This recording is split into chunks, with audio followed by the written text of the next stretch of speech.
বাজে এখন ওই 5:45 মতো। বাড়ির সবাই রেডি হয়ে পড়েছি, যাচ্ছি সবাই মিলে এখন মালদা। তোমরা তো জানো বেশ কিছুদিন থেকে মা আমার কাছেই ছিল, তবে মা অনেকবারই বলেছে বাড়ি রাখতে চল, তবে এটা ওটা কাজ বলে মাকে আর রাখতে যাওয়া হয়নি। তবে এখন যতই কাজ থাকুক যাই হোক না কেন, মাকে এখন আমাকে বাড়ি ছাড়তে যেতে হবেই, কারণ বাড়িতে পুজো রয়েছে। তোমরা তো জানো বাড়িতে শিব মন্দির রয়েছে, যে বছরে একবার করে শিব মন্দিরে পুজো হয়, আর সেই সময় মা যেখানেই থাকুক না কেন বাড়িতে যেতেই হবে। পাড়া দিচ্ছে লালি, ঠুকছে গাড়িটা, দেখছো লালি? আমার মানিককে কোথায় নিয়ে যাচ্ছে তাই দেখ। আসি মাসি।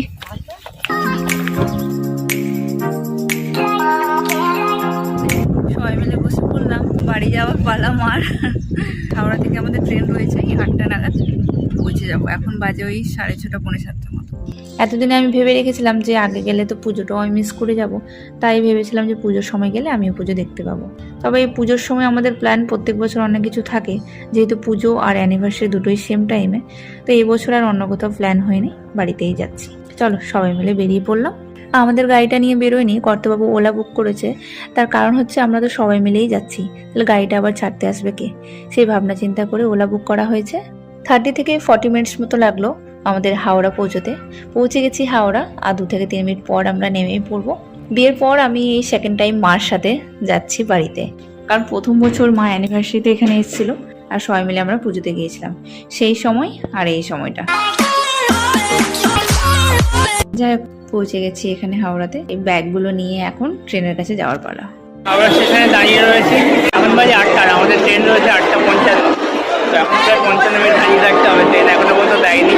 কেমন লাগছে? অনেকদিন পর বাপের বাড়ি যাবে। দেখো তো ট্রেন দিয়েছে কিনা, এখনো দেয়নি।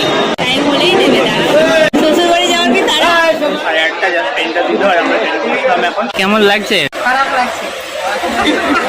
উপরে উপরে বলতে খারাপ লাগছে, অ্যাকচুয়ালি হচ্ছে কি অনেকদিন পর এটাকে দেখবে, মনটাতে তো অন্যরকম একটা আনন্দ। একজন বসতে বসতে ট্রেনের সিটটা ছিঁড়ে দিয়েছে। এই আমি ছিঁড়ে নি, এটা চিনা ছিল, এরকমই ছিল। লালচা আছে? লাল চা নেই, কি হবে এবার? দুধ চা তো খায় মা। না, দুধ চা দেবো না, কারণ দুধ চা খেয়ে গ্যাস হয়ে গেছে। লালচা গ্যাস হয়ে গেছে।